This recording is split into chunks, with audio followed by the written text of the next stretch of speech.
One day I'm gonna be everything I wanna be. I don't let it get the most of me. One day I'm gonna be free. I wanna be everything I'm gonna be. My future right in front of me. One day I'm gonna be free. I wanna be free. Then let me be free. From the depths of darkness, a voice emerges. A host with a fire burning in his soul. With a heart of steel and a spirit unbroken. He rides on two wheels ready to claim his throne. Amidst the chaos and the thunderous roar, insane wheels rise as a force to be reckoned with. Fueled by the power that only metal can bestow. He takes his stand, refusing to submit. Insane wheels hear his battle cry. A metal mayhem that will never die. With engines roaring, he paves his way. A legend in the making, day by day.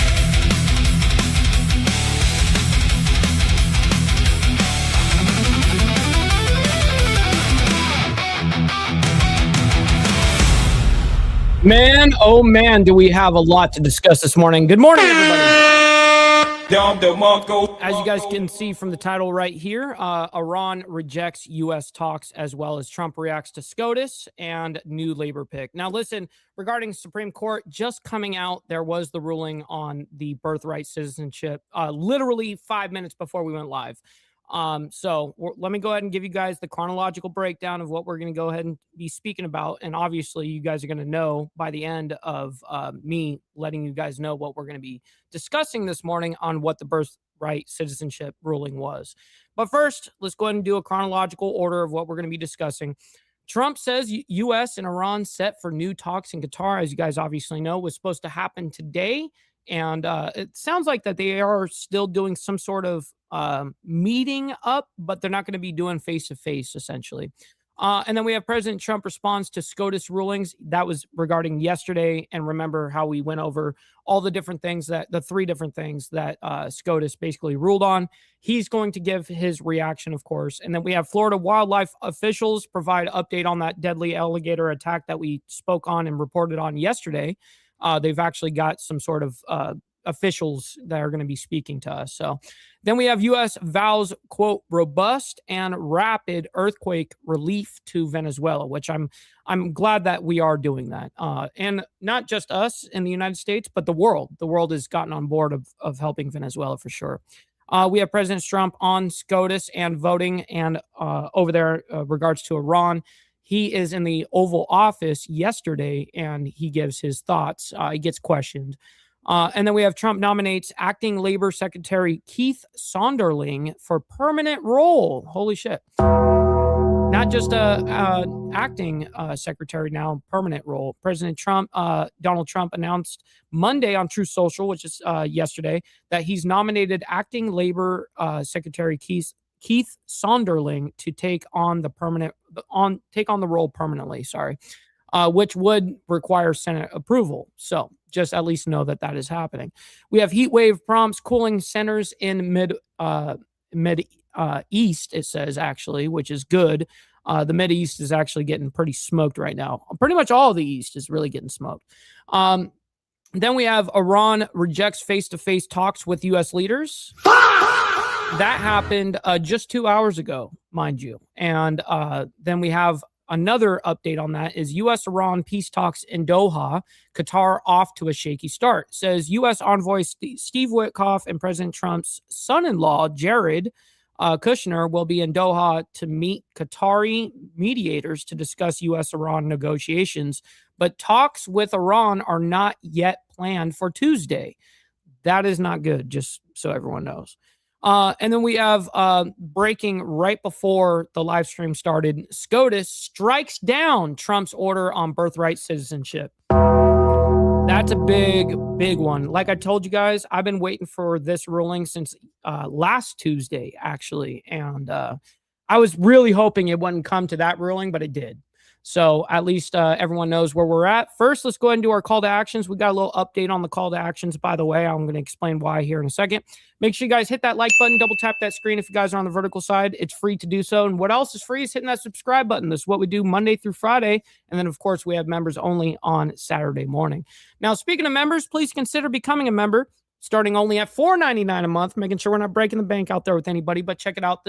Listen, this is the way that we keep our lights on as well as be on these airwaves. So thank you guys for becoming member and staying members. Now, first, the one thing I did want to do is I want to explain what's happening here. So we have upgraded the memberships from $2.99 a month and $6.99 a month and $24.99 a month.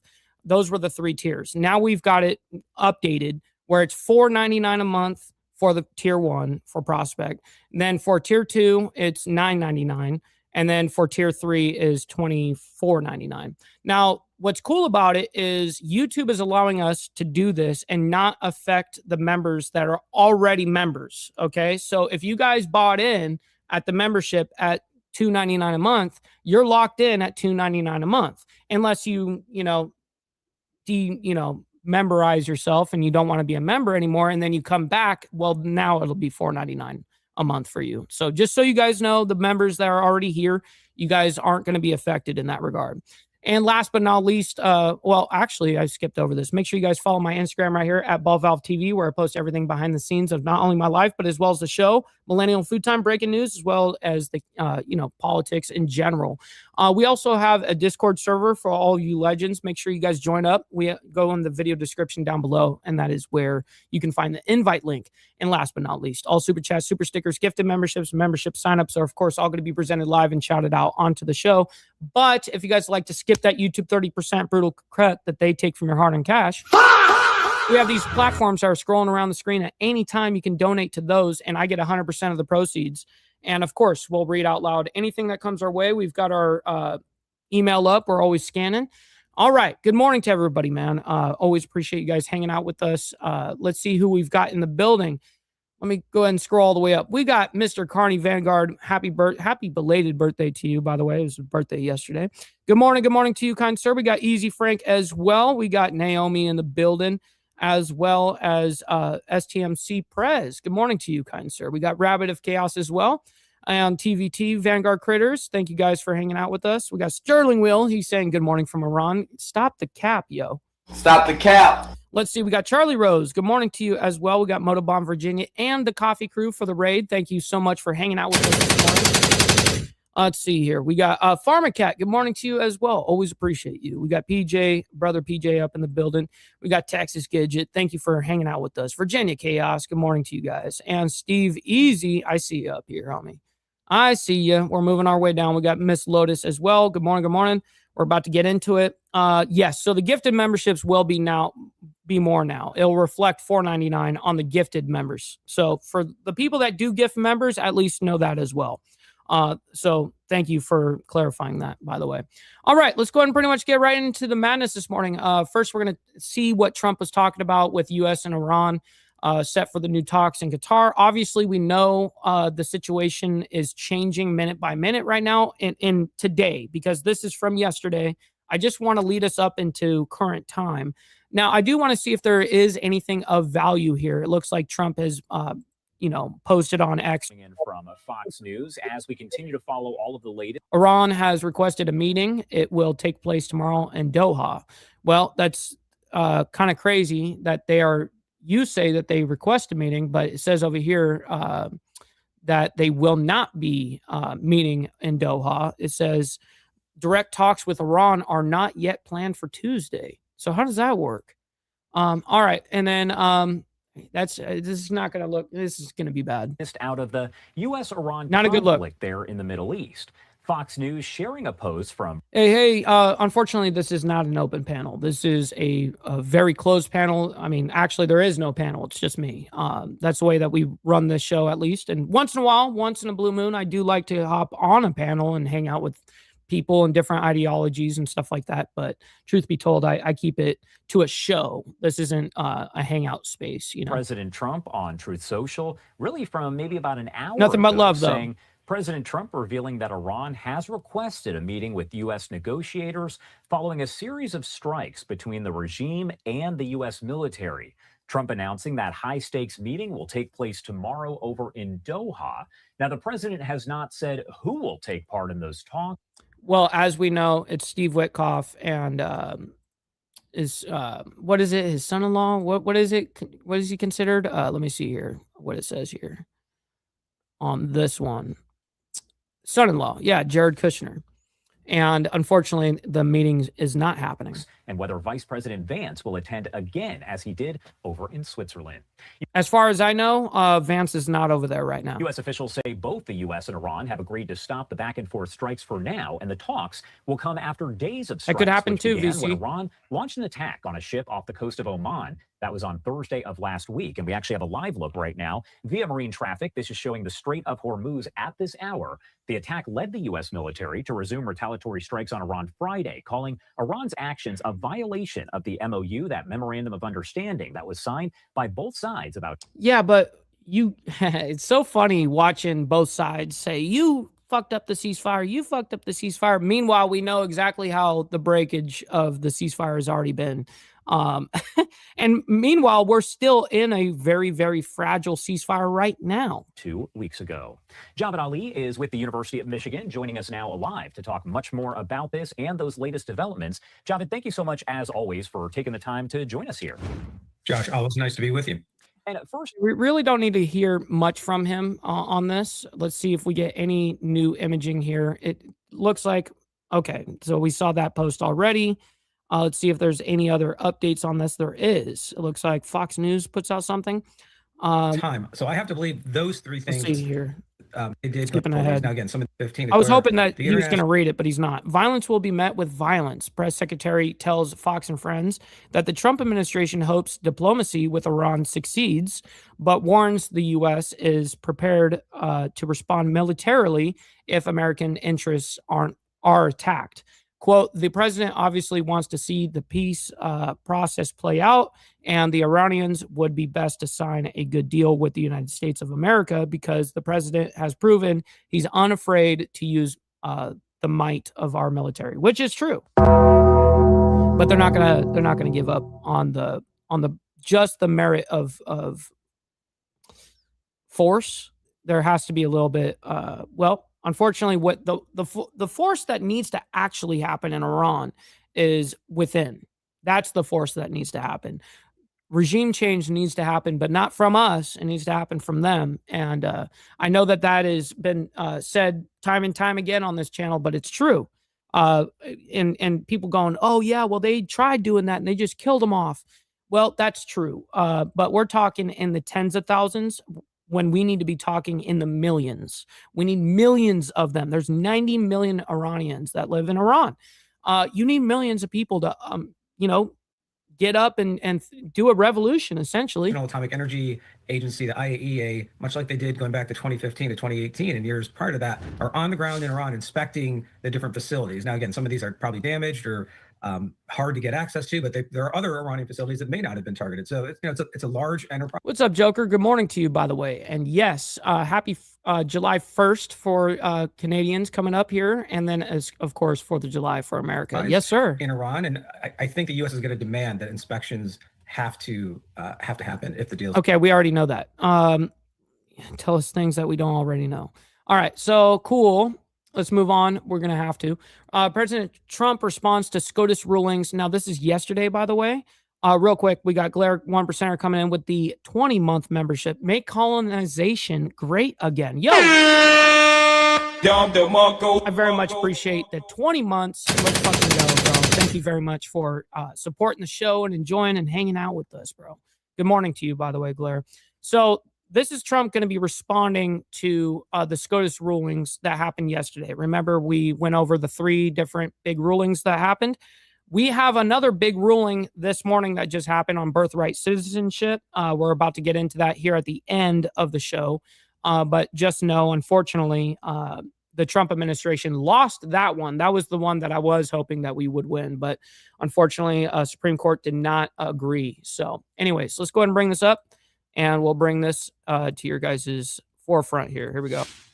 All right, you're watching live now from Fox. Welcome back. I'm your host, Christy Matino, and we're keeping a close eye on the Supreme Court this morning. We're watching these two decisions in particular, Trump versus Cook and Trump versus Slaughter, and that related to President Trump's authority on firing federal officials. What's up, Carrie? Good morning to you, by the way. Happy Topless Taco Tuesday to you and everybody, by the way. We got Blair coming in again, by the way, with the 5 spot, saying if we're going to police the world, let's take the spoils that go along with it. Oh, man. Well, that's exactly what we're fucking doing, apparently. So, hey, Blair, I very much appreciate you. Well, President Trump just issuing this statement Thank you to for the Truth 5 Social spot. as he is now reacting here to the Trump versus Slaughter decision. Now, his reaction is going to be on those 3 that he won yesterday, essentially. So this is going to be a very opposite when we see Trump respond on how birthright citizenship was ruled this morning. It's not going to be as, hey, big win just moments ago. Yeah, it's not going to be that. So, as he says, big win just moments ago at the Supreme Court in the Slaughter case, confirming presidential power in our country to remove executive branch officers and agency appointees or representatives under Article 2. This decision was long sought by United States presidents dating all the way back to the 1930s. It is such an honor to be the sitting president who won this historic and unprecedented ruling, one of the most important ever given with respect to presidential powers. Thank you for your attention to this matter. Now, a live look here at the Supreme Court. I just want to provide a bit of context here as the Supreme Court dramatically expanded presidential power, upholding President Trump's firings of, well, not expanding, but upholding the heads of the independent federal agencies, with one important exception, the Federal Reserve. Now, the justices allowed Fed Governor Lisa Cook to stay in her job while she fights President Trump's effort to fire her over allegations of mortgage fraud, which she has denied. But other than at the nation's central bank with its role of setting interest rates, the court held that presidents have free rein to fire agency heads at will, despite federal laws that require a cause for such dismissals, and a 91-year-old decision that had limited executive authority. And that decision, so it's literally like a right to work situation, but within government. Humphrey's executor was overturned there. And I just want to share a bit more context here about what Humphrey's executor was. That precedent was handed down in a 1935 case that was also involved in an FTC member who was fired. In that case, William Humphrey refused a request to resign from President Franklin Roosevelt, but wanted to install people friendlier to his New Deal initiatives that would be under the scope of the agency. Now, Humphrey died the next year, but the executor of his estate sued the administration for back pay, and the Supreme Court justices of the time unanimously backed the FTC and found that a president could only get rid of a commissioner in cases of neglect or duty in certain cases. So President Trump, though, now responding to that Trump versus Slaughter ruling, and I wanted to bring it to you here on Live Now from Fox. So once again, the Supreme Court really expanding presidential power there for President Trump. Okay, as we already know, she's now in the repeat cycle. Let's see if there's any other responses. That doesn't look like it. All right, let's move on. We got a lot to get through, as always. Okay, remember yesterday we reported on this whole situation regarding an alligator attack that killed a person.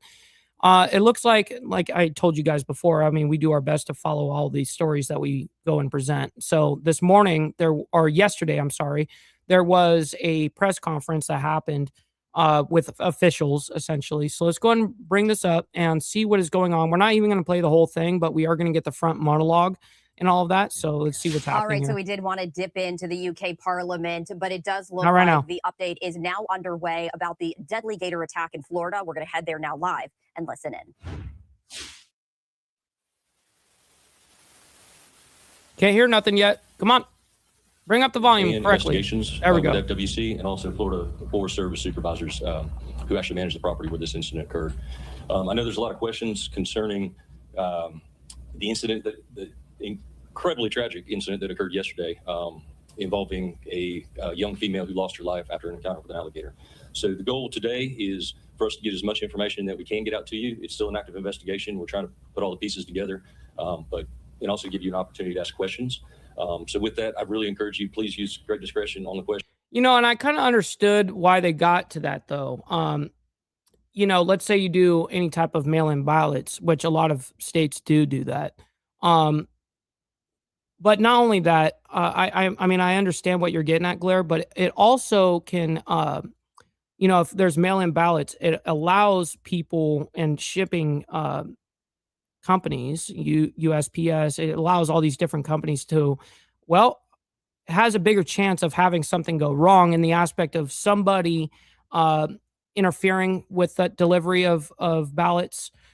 So then what? You have all these ballots that aren't going to be counted because the shippers didn't get it there in time. And so that's now the people's problem. So I kind of understood that whole thing, but I also do understand the other side of the argument as well, Blair. So, but yeah, I hear you. Just out of respect for the family, the loved ones, the friends, you know, the family, and also the first responders, the whole team of first responders that responded to this type of event, because it's never fun. But with that, I'm going to introduce our public information officer, Chad Weber. Good afternoon. I think the major already covered it. First and foremost, the FWC wants to extend its condolences to the family. Like he said, it's a very tragic time.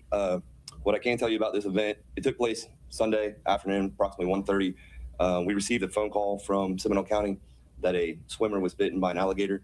At that time, Seminole County FWC and Department of Forestry responded to a 31-year-old female.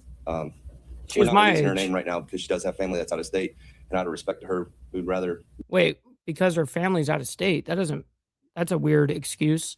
So she was 31 years old, so that she was as old as me. I guess it's obviously very young to die from an alligator attack. And then there was this call to action for people over there that were like, well, let's go kill that alligator now. It's like, well, it would have been one thing if she was like laying up on the grass and she was like on some towel just hanging out and sun tanning or something like that. But that didn't happen. She was inside the actual like river or whatever, swimming around. Now, that's a tragic event, but you can't really super blame the alligator. It's not the alligator's fault. I mean, you're in his house, essentially. Make notification to the family rather than find out from the news. So she was bitten on both of her arms. The boyfriend was the one that made the phone call. He was... What's up, No? Good morning to you, by the way. Trying to get her from the alligator's mouth. And on the way to the hospital, she did pass away from her injuries. It's terrible. Like I said, it was a multi-agency response from Seminole County, FWC, and Division of Forestry. We utilized our air assets, and Seminole County utilized their helicopter as well to locate the alligator. We have harvested 2 that were in the area. One was 12 foot, the other one was 13 foot. So harvested? What does that mean? Just kill them? Currently, we're still conducting the investigation, and at this time, again, we just offer our condolences to this young lady. Yeah, I definitely don't blame you, Miss Lotus. I wouldn't. Listen. Even where I live, where there isn't alligators, I'm not going to be doing that. Okay, you know what I mean? I'm not fucking around. His family. Are there any questions I can clear up for you guys right now? Judy Bug, good morning. Tell us more about what the girl and her boyfriend were doing. Are they from this area? Were they just hiking that trail? Were they just stopping to swim because it was hot outside? Is there any more insight you can give us? Yes, they are. She is from Orlando, and they were hiking, and they just stopped to swim. Right now, in this part of our investigation, it doesn't seem like they were doing anything that was malicious to an alligator. They were in approximately 3 foot of water. Yeah, so that's going to explain why she got bit. She was in 3 feet of water inside playing, in the water, which, and by the way, I'm not saying that she shouldn't have done that or whatever the case is. It's just a very unfortunate event, and it's sad for her and for her family, no doubt. Anyways, we're going to move on into U.S. vows, quote, robust and rapid earthquake relief to Venezuela, which is great. I'm glad to hear that. I'm glad not only to hear that from us, but from the rest of the world actually as well. But it sounds like we've got some shit underway here. We continue to follow the rescue and recovery efforts after the deadly earthquakes that struck Venezuela. And this is a live look right there on the ground, as you can see the heavy machinery right there as crews are continuing to sort through the rubble. This also comes as a strong aftershock jolted Venezuela earlier this morning following last week's devastating back-to-back earthquakes as civilians and emergency. Yes, and you are right about that, Blair. And there is that issue, and you're very right about it. So I do understand what you're getting at for sure.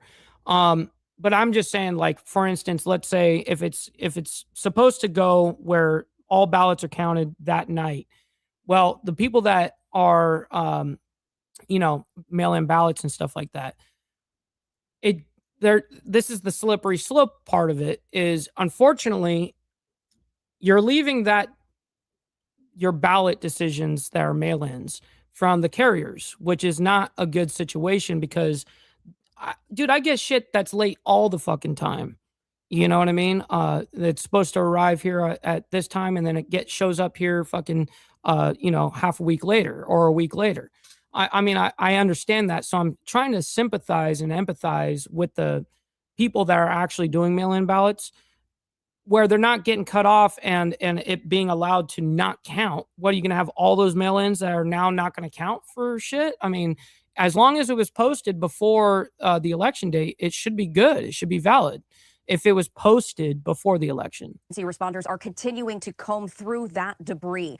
This is now day 5 after those earthquakes, and there continues to be support and resources to those impacted. So far, the government there in Venezuela has reported more than 1,400 people have died from the quakes, and thousands more have been reported missing. The Trump administration has tasked the State Department to lead the response by the United States. And just a short time ago, the State Department issued this statement right here, stating, based on the urgent needs identified.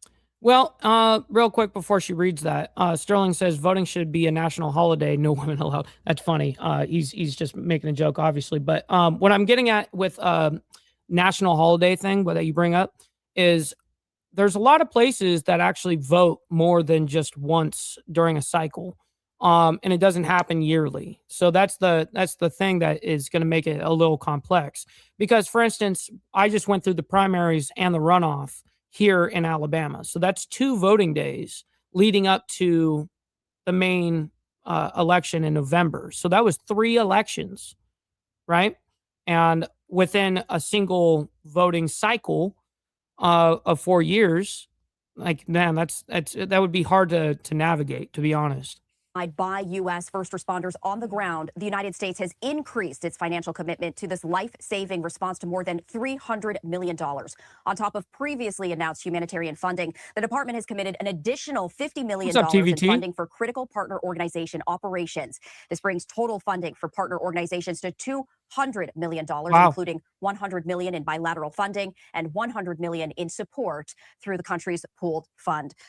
Interesting. All right. So they're getting $300 million, monies wise. And then, of course, there is all of, the equipment and personnel that are out there going through rubble, finding, unfortunately, dead bodies. So important information right there. And to speak more about this response, I do want to bring in State Department Deputy Spokesperson Mignon Houston to our show.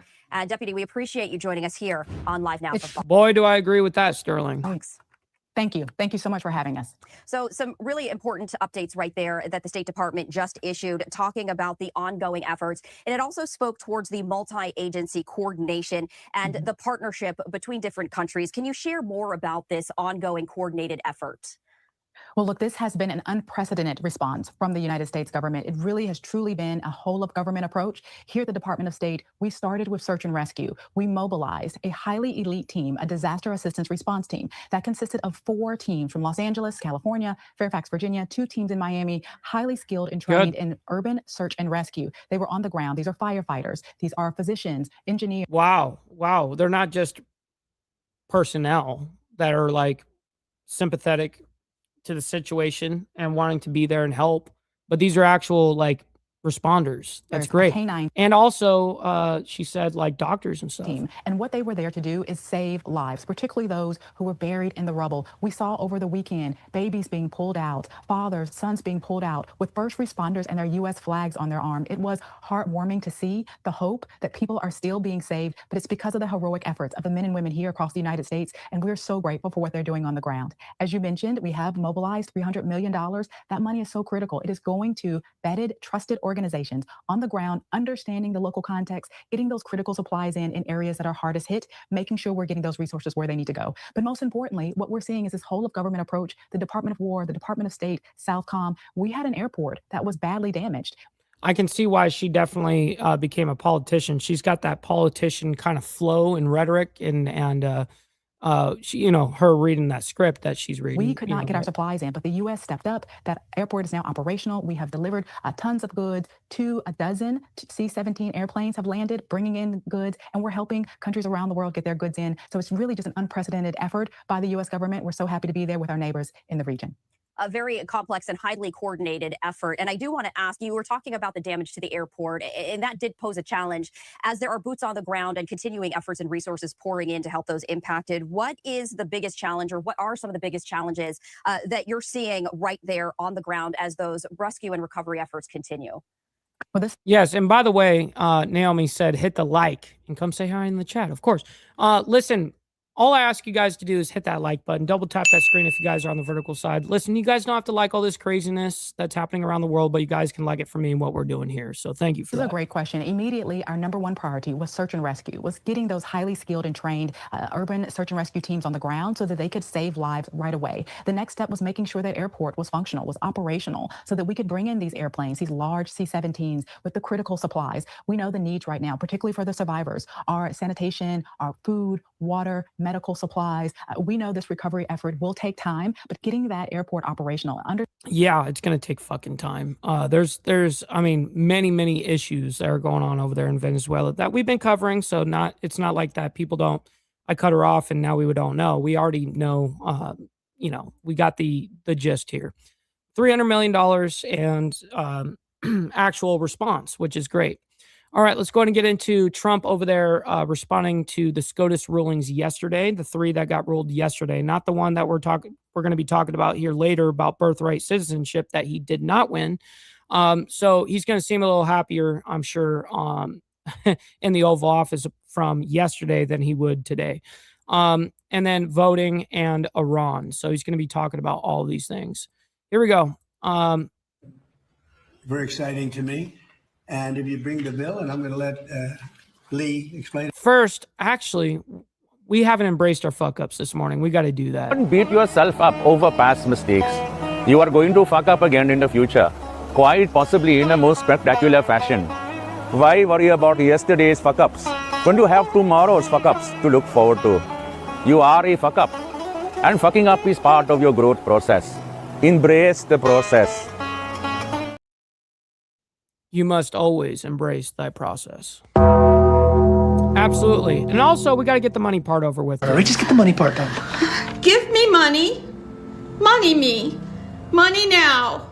Me a money needing a lot now. Man, I was already on top of that shit. Absolutely. So let's get back into the madness. Exactly what it means, but it means a lot to people that own vehicles, cars in particular, but cars and anything else.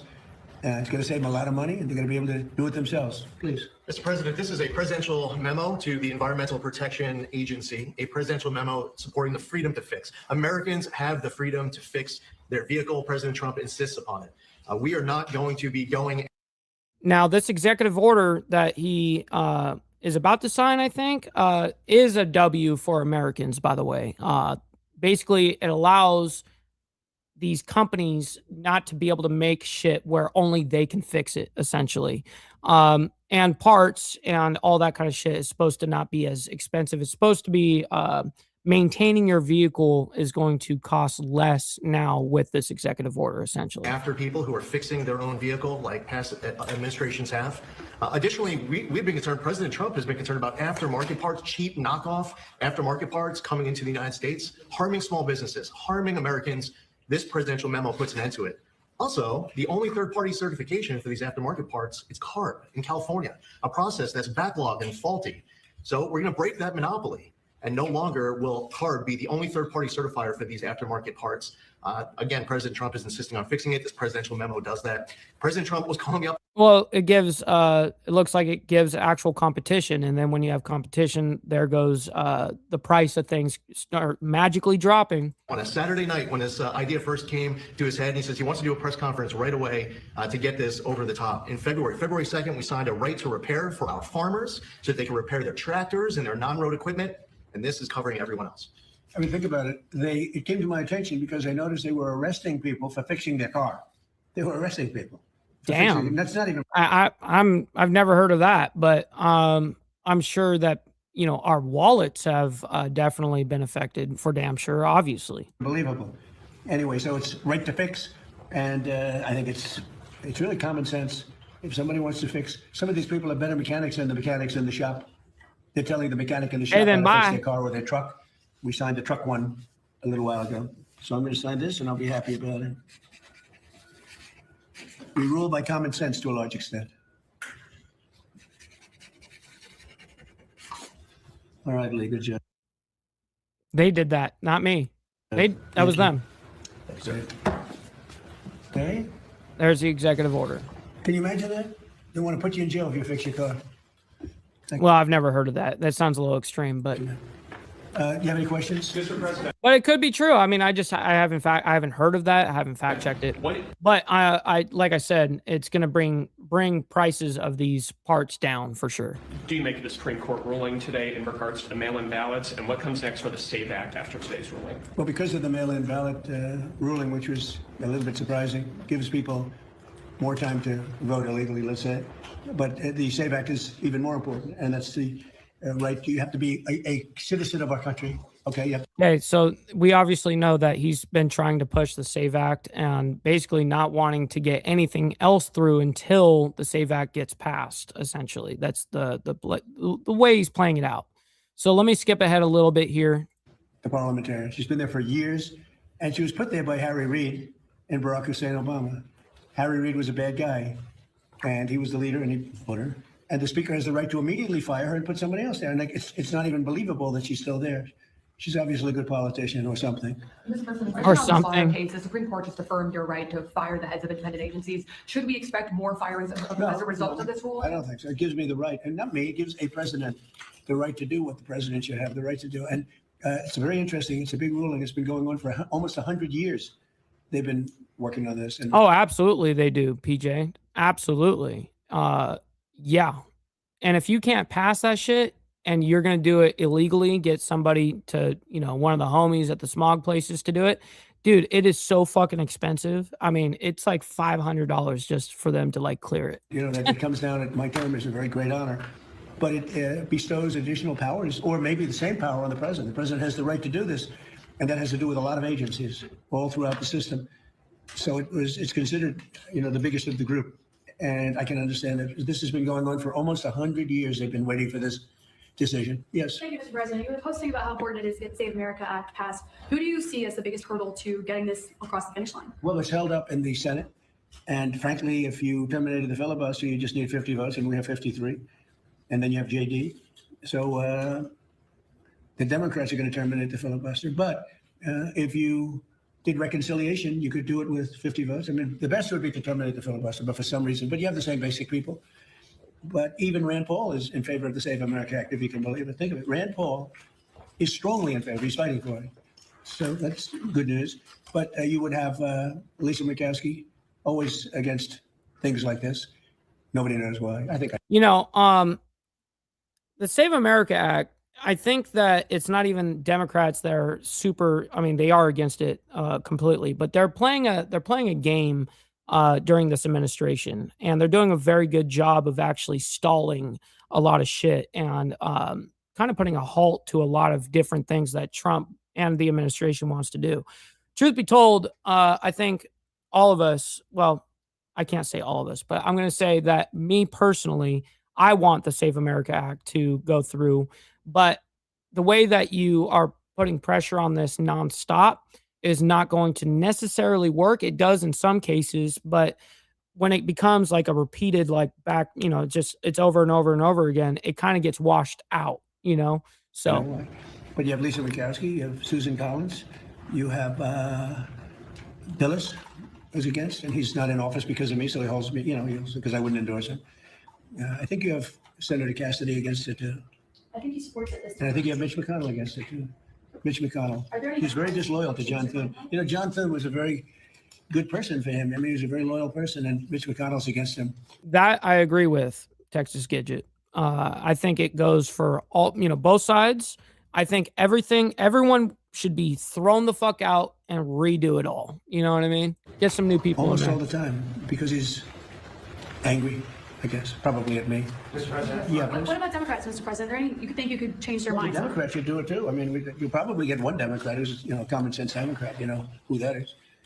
And everybody should vote for this.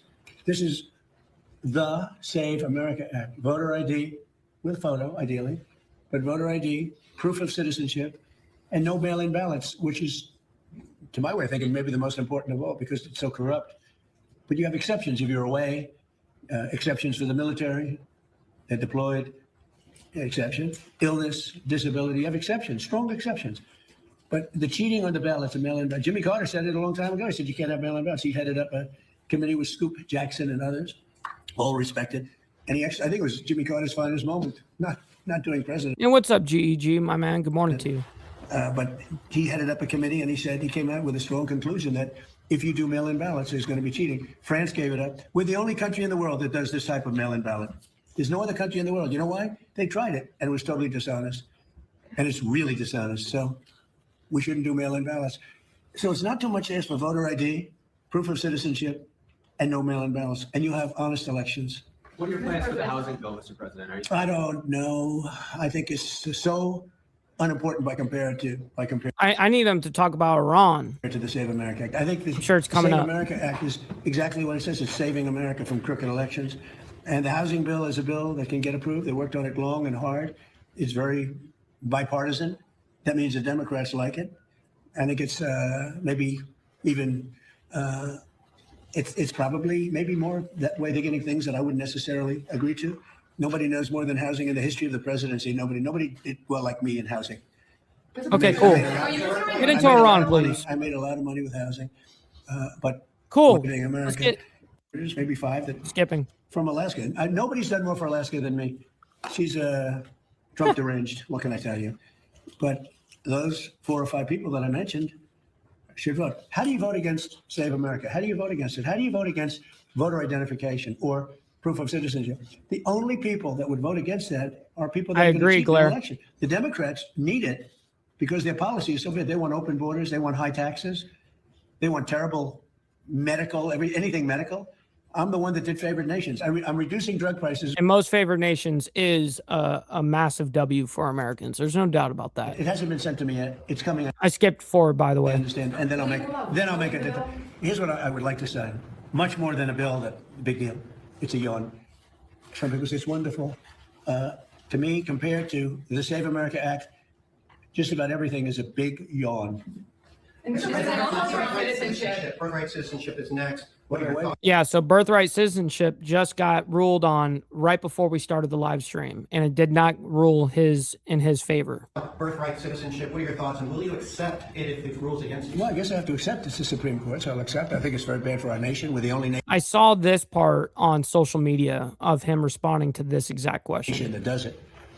No other nation does that birthright citizenship. No, it's not even close. Some did it, they ended it. It's tremendously destructive. It's extremely costly.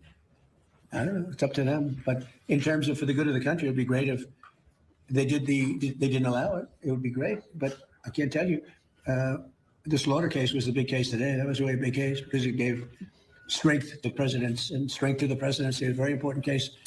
It's been going on for almost 100 years. Think of that. And this was the ruling that really topped everything by a lot today. Yeah. Mr. President, Zohar Mamdani said in an interview this week that he was open to being the poster child for socialist candidates. Are you worried about more socialist candidates? Socialist candidates. What a fucking joke, yo. The whole left has just become a joke. Well, I think it's a big threat to our nation, actually, because it's not. I mean, so is the right, no doubt, but the left is, just absolutely delusional. Socialism, it's really communism. They use the word social democrat because it sounds so nice, but it's really communism you're talking about. I think it's the biggest threat to our nation there is, maybe since our founding. That includes I like me some blue dog Democrats. I like those guys. I can have a good conversation with them. World War I, World War II, September 11th. It includes the Pearl Harbor attack. I think this is the biggest threat to our nation. People will smile when I say that. What's up, Bill Castle over there in Washington? My man, good morning to you. We're going to move on, by the way, because we got quite a bit to still get through this morning.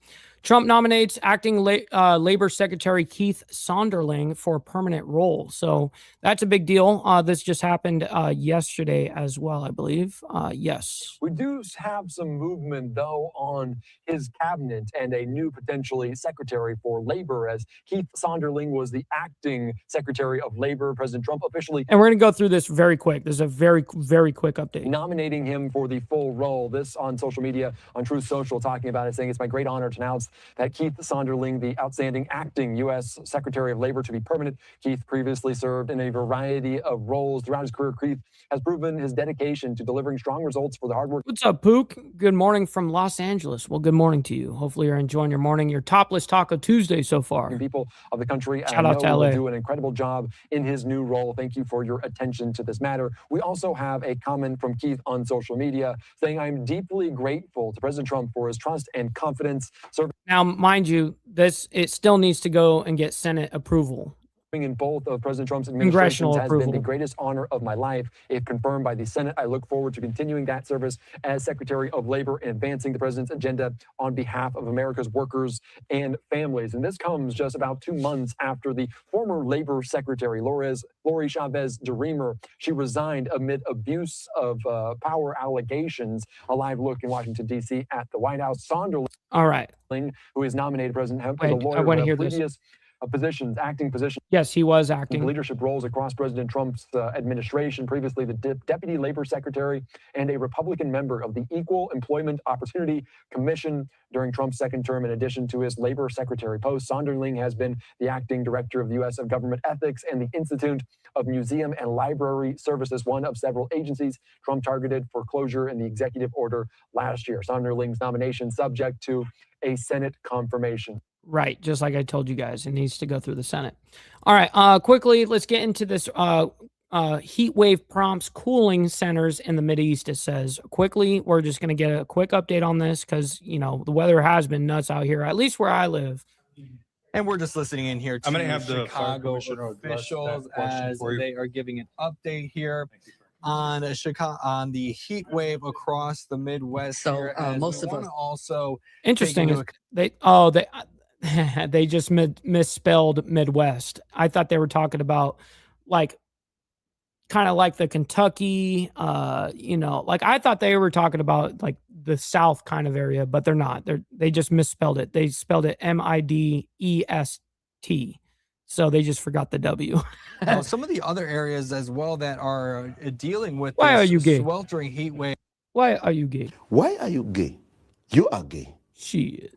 Across the Midwest. Going to bring out now to a live look over Detroit as triple-digit heat is heading their way, and this could pose serious health concerns for people across the metro, particularly for older adults, young children, and people with chronic medical conditions. And this is where we want to bring into the conversation here Robin Murdoch with Fox 2 Detroit. Robin, what can you tell us there? Dude, John, there's no doubt. You know that I'm actually in politics, right? Like I'm actually involved here locally. Yeah, both sides want shit for free, okay? But one is just gayer about it. That's it. Why are you gay? Literally, that's how the parties work. Both sides want shit for free, but one is just gayer about it. Well, it's very, very hot here already. I just jumped out of our live truck, and at 7 o'clock in the morning, just past 7 o'clock in the morning, it's already 77 degrees here in Detroit. Feels a lot warmer than that because of the humidity out here, Bowen. I can tell you that I'm standing in front of one of the recreation centers here in the city of Detroit. In fact, all of them will turn into cooling centers today just to help people deal with these extreme temperatures. People can also stop by any of the Detroit library branches today just to get out of the elements. City leaders, they know that not everybody has air conditioning, so they want to make sure that everybody does stay safe in these You're pretty dumb and dense if you don't understand what the fuck I'm saying. Extreme temperatures. And that is why medical experts, those in the medical field, they're telling people that they want to make sure that they drink lots of fluids today. They want to start drinking fluids the moment they get up in the morning, and they want to drink them early and often. Some of the other things that you want to keep in mind, you want Yo, fuck this heat wave, yo. to do your activities. Because this week it shows that we're supposed to, just get wrecked over here in the South. In the morning or maybe in the evening, it'll be a little bit cooler. And of course, you want to take lots of breaks if you do have to be outside. Hey, bye-bye, bitch. But really, the best advice for those in the medical field is just to listen to your body. It does not take long. Hey, remember that you're on that side of the camera, okay? You're on that side of that screen. So you're watching me, little punk ass. For that heat exhaustion or heat stroke to set in, take a listen to the chief of the medical staff at Detroit Receiving Hospital. The vulnerable patients, we believe, are those that are elderly, over 65, infants that are very, very young, and people with health-related illnesses, cardiovascular disease. So Detroit, you got Chicago over there. I mean, I guess they're getting smoked up there too. Lung disease, kidney disease, these all are high risk. The elements that we worry about collectively are heat, humidity, and the length of exposure. So is there an actual temperature? If it's 89 and you still got high humidity and you're out there long enough, it can be just as if it's 92, maybe not as high humidity. So it's the combination of all of those. Did you guys see on social media, there was this crazy video going viral of a department store of some sort that was opening up their doors to allow their customers to come in at like 8 in the morning or whatever when they open. And there was a line, like as if it was a release day of something. There was a line outside the door just to get on sale ACs and shit all throughout Europe. I mean, it was crazy. I mean, it wasn't just 1 or 2 videos I saw. I mean, it was like a viral thing that people were rushing to go get ACs. They would get like, you know, big Costco warehouse full, you know, like pallets and shit. They go set them up and then they come running in, grabbing a fan, grabbing an AC, a portable AC, all this shit. Yeah, it was kind of wild to watch. And prolonged exposure and looking for symptoms is really the key. And we, of course, are going to have that very dangerous combination here in Detroit over the next several days, that combination of heat and humidity. And that is why the city has opened up these recreation centers and turned them into cooling centers during normal. Wow, making cooling centers. I mean, hey, listen, man, I'm all about for the misters outside. I'm a big proponent. I mean, listen, I may rust a little bit. If you guys don't know, I'm an amputee. I may rust a little bit, man, but trust me, it's worth it to cool off. All right, let's go ahead and get into this next thing here. Iran rejects face-to-face talks with U.S. leaders. This coming out just a couple of hours ago. And this was one of the big things I put on the thumbnail of this morning is Iran rejects. Well, what are they rejecting here? They're rejecting to go face-to-face, basically, here. There is going to be some sort of still, sit down in Doha, but it's not going to be like face-to-face, them negotiating anything, really. So anyways, this is the update on this morning. You are taking a look from Fox News as we're learning just a bit more about what's taking place over in Qatar. U.S. negotiators and an Iranian delegation both in Qatar today. However, as you see there on your screen, Fox's Trey Yingst now reporting that. Oh, shit, Virginia Chaos. I forgot. We got to snack on that big-ass sandwich at some point. Man, motherfucker talk all the shit they want. But you see me, I'm sitting up here snacking on this big-ass sandwich, not getting a fuck. Kiss my dick, motherfucker. Yeah, what he said. All right, back to this. Iran has said there will be no direct face-to-face talks between the two. Qatar's foreign ministry confirming that same information to I-24 News, saying there's no quote-unquote high-level meeting between the two, and that U.S. envoys Jared Kushner and Steve Witkoff will meet with mediators instead. This all comes after days of strikes, which began when Iran launched an attack on a ship off the coast of Oman. That was Thursday of last week. The U.S. military responding with retaliatory strikes on Iran Friday, calling Iran's action. Damn, up there in Canada is actually this is the nice part of the year for you guys, huh? It's a violation of that MOU. That is, of course, the Memorandum of Understanding. President Trump saying Monday that Iran had asked for a meeting and he agreed. But again, we are not talking about direct negotiations there, but both officials are over in Qatar. Right now, I do want to bring in Dr. Raphael Cohen, the director of the Strategy and Doctrine Program at RAND's Project Air Force. Thank you so much for taking the time to be here with us today. Thank you so much for having me, Josh. It's always a pleasure. I've never seen this guy before, and does he got a little bit of that tism? I don't know. Of course. What's up, and Doc? first off, I want to start by talking to you about the talks overall. Is it any surprise that there are not these direct talks when both U.S. and Iran have officials there over in Qatar? Was there an expectation that there would be a face-to-face meeting?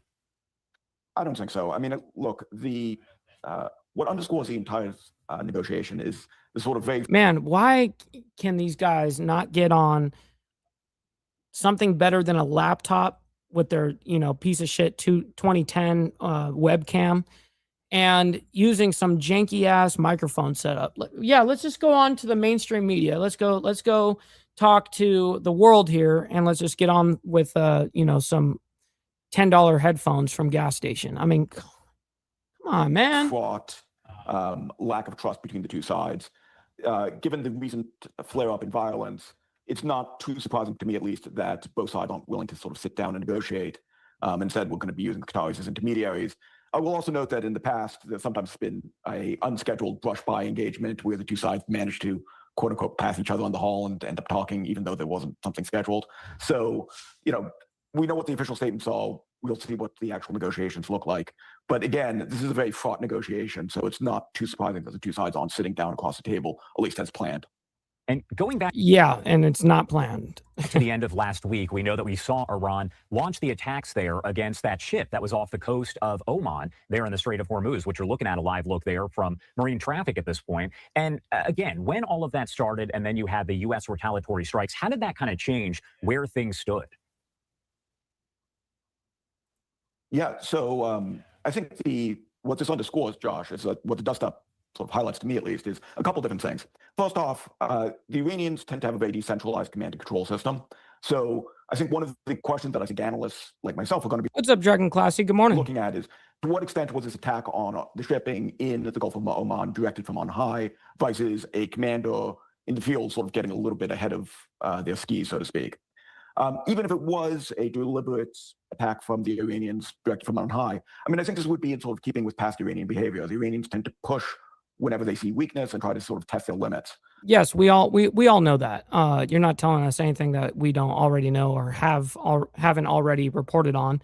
All right, we're going to move on because it doesn't look like we have any other big official statements from officials. Usually that's what I'm looking for. I'm not looking for analysts to explain anything to us because actually that's my job. But nonetheless, let's get into U.S.-Iran peace talks in Doha. Qatar off to a shaky start, it says. And it says here, Steve Witkoff and Jared Kushner will be in Doha to meet Qatari mediators to discuss U.S.-Iran negotiations, but direct talks with Iran are not yet planned for Tuesday, which is obviously today, and this coming out, literally like just an hour ago. So this is some pretty relevant and, happening now kind of stuff, so... And welcome back into Live Now. And we want to get back to the latest discussions on the ongoing conflicts over in the Middle East. We want to take you out now to a live look over Tel Aviv, Israel here, as we continue to track the latest here, as there is some... Yeah, dude was a little odd. Back and forth here when it comes to potential talks between the United States and Iran to meet today. We are getting some information that some Iranian, rather their officials may not be meeting directly here with the United States here. And to talk more about this and just some of the latest that we're getting, we want to bring into the program here Peter Duran with the Foundation for Defense of Democracies onto the program. Peter, so good to be with you. Can you tell us a little bit about what we could expect today over in Qatar, if we could see any... I hate when they call it that. Qatar. Why? Some people say that is the correct way to say it, but everyone calls it Qatar, man. Come on, man. Sort of potential negotiations taking place between the United States or Iran. Thanks, Bowen. Well, this is the definition of the question. Couldn't we have done this meeting via email? Right now, with the absence of serious Iranian negotiators to meet Jared Kushner and Steve Witkoff, the president's designated negotiators here, we're really looking at a situation that is the wrong place, the wrong time, and the wrong incentives. The location. Qatar is not a neutral mediator for this discussion. Their interests are... No, their interests are actually in Iran. So... Qatar is an interesting thing, and why we are utilizing them in particular is because what is the best way to get to Iran, right? You got to think in persons, in people, how we work. If you want to get close to your enemy, well, sometimes you use their friends, right? And that's exactly what we're doing in the situation of Qatar in the regards of Iran. Is we're using their friends to basically force Iran to play nice with us, because coming from Qatar's side, and if Qatar says, hey, you guys need to chill out to Iran is more willing to listen to their friend than to their opposition, right? So anyways. Are not fully aligned with the United States. In fact, they're much more aligned with the Iranian regime. Look at the timing. The IRGC has been acting by attacking ships in What's up, Jack? Good morning to you. Hopefully you're enjoying your topless Taco Tuesday so the far. Strait of Hormuz, and we have been constantly reacting. That puts us on the back foot. And finally, look at the incentives. The IRGC just cannot and will not give up its protection racket, its extortion racket over the Strait of Hormuz. That's paragraph 4 in the MOU. And until and unless that changes, I really don't have much hope for the continuation of a mostly peaceful ceasefire. Then I wanted to bring in this X post right here from Fox News. It says high-level talks are set to begin in Qatar as U.S. officials work to advance the memorandum of understanding with Iran. By the way, we just hit overtime. You know what they say about OT. No tax on tips, no tax on overtime. Let's get your donos in. Absolutely. You must obey. Maybe you need to donate some freaking money. Donate. Maybe you need to donate some freaking money. Maybe you need to donate some freaking money. Donate. Maybe you need to donate some freaking money. Donate some freaking. Now that you guys have got the best propaganda you're going to get all day, W for everybody. But we still love all of you guys. Denied. Anyways, Easy Frank says, bro, might get a new theme song with Don DeMarco. No, I already give him too much of a spot on my show. You guys get to hear it all the time with the air horn. But he's like a old school DJ or whatever the case is, and he gets enough of a shout out with me using it every day. Iranian officials say there will be no direct talks with the United States, though an Iranian delegation will be in Qatar for indirect discussions. President Trump says both the diplomatic and military options remain on the table as negotiations continue. Despite the renewed diplomatic push, the ceasefire remains intact. And just to your point earlier, like this could have been an email if you're going to go to Qatar, but there will be no direct talks. What's up, Kev Dog? Good morning to you. What's the point? What's the message Iran is trying to send right now? Well, Bowen, the Iranian regime is a superpower when it comes to playing diplomatic and negotiating games. Look what they've done. They've seen the Americans coming to Qatar. They are basically not responding in kind. They're not going to have a face-to-face meeting like we had in Switzerland just about a week ago. And they continue to draw out these negotiations, tapping President Trump along. Tap. And why wouldn't they? Incentive structures here are all misaligned. Well, that's the only way that they're really fighting back on a diplomatic level of talks, as well as them being able to forcefully shut down the strait. So yeah, that they think they're on top of their shit, and they are right now. We're definitely not in the best position possible. I was hoping, obviously, all of us were hoping when this whole thing happened that it wouldn't be this. And unfortunately, this is exactly why from the very start of the war, even before the war started and we saw the ramp up, I was saying, please don't do it. Please don't go into Iran. Please don't do it. And then we did. And it's like, fuck. And then basically my next stance on that was, okay, no boots on the ground, please. Let's recall, Vice President Vance went to the American public and he said the IRGC would not receive any financial benefits until and unless they changed their behavior. And then the Department of Treasury promptly issued a 60-day waiver on our sanctions, allowing Iran to sell as much oil as it wants anywhere in the world. Their immediate reaction was to start attacking ships right away. So clearly the incentive structure for the Iranian regime is upside down, and that certainly needs to change if we're going to see progress in these negotiations. Yes, by the way, we have over 220 people in here between both the live streams. Make sure you guys hit that like button, double tap that screen if you're on the vertical side. Listen, I know there's a lot of craziness going on in the world. You don't have to like it for that reason. You guys can like it for me and what we're doing here on Insane Wheels. So thank you for that. All right, back to this. Is it in Iran's interest to prolong this or any sort of talks? Is that kind of their game plan? Is there any benefits for them to prolong it, whether that be more economic impacts on the world with the strait or maybe a chance for them to rebuild? What's your analysis on that? Well, it really is their fight back, essentially, is doing these kind of things, stretching out shit.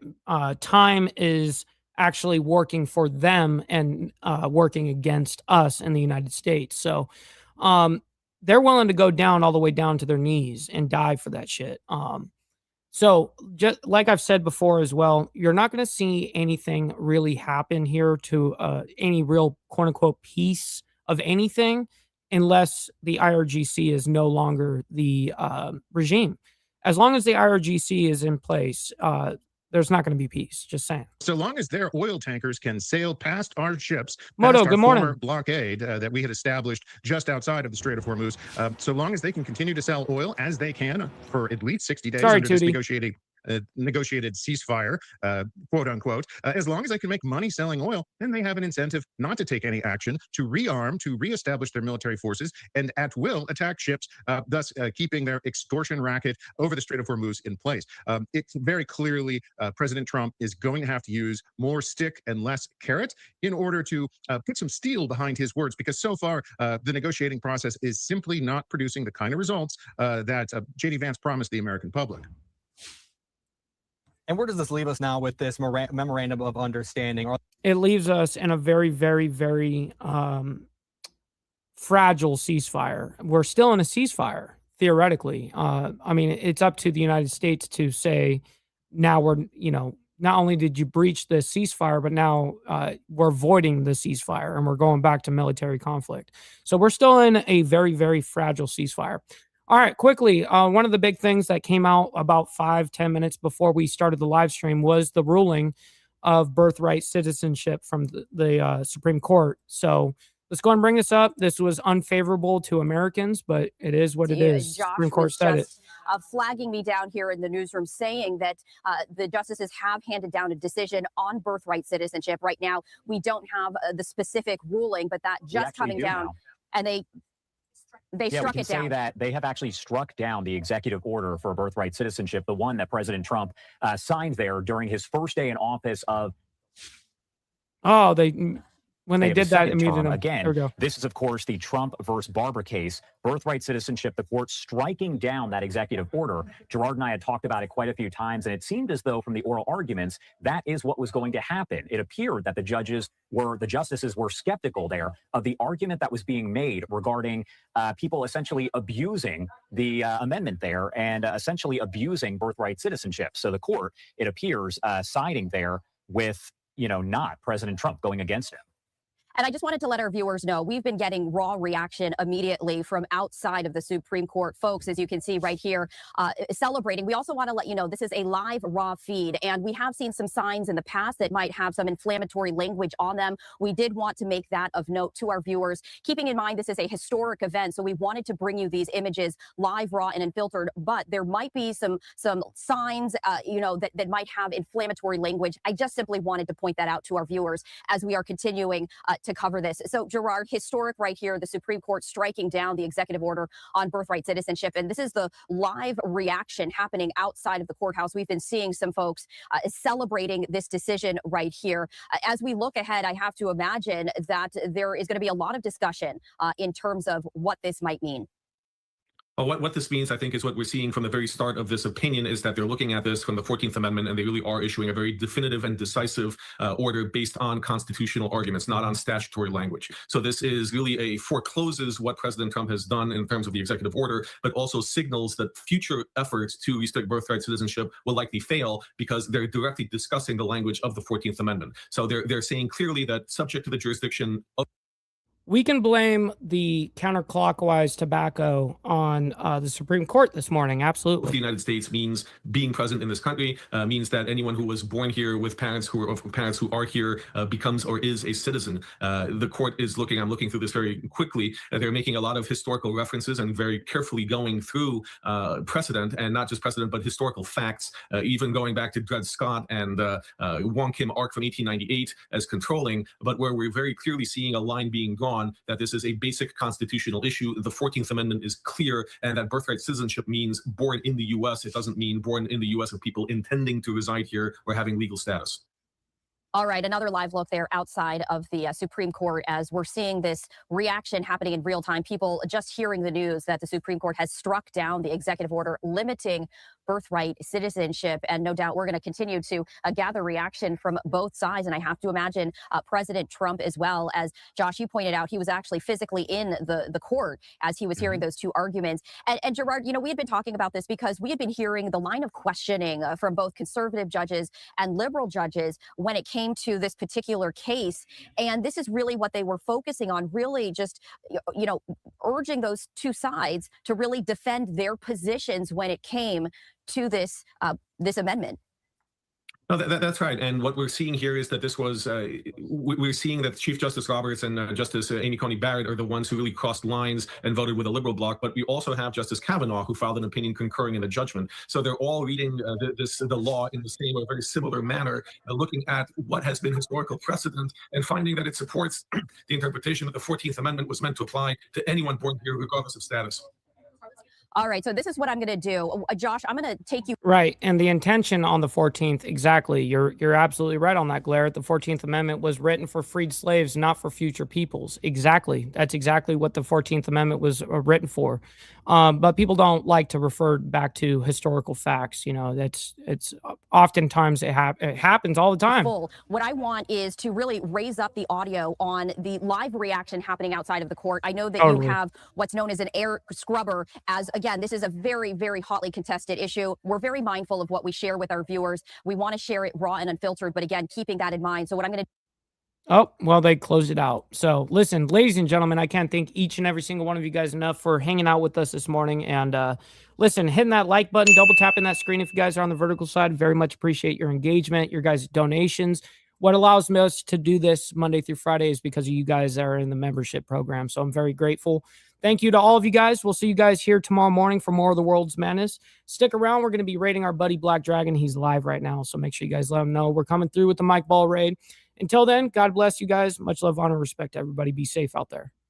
From the depths of darkness, a voice emerges, a host with a fire burning in his soul, with a heart of steel and a spirit unbroken. He rides on two wheels, ready to claim his throne.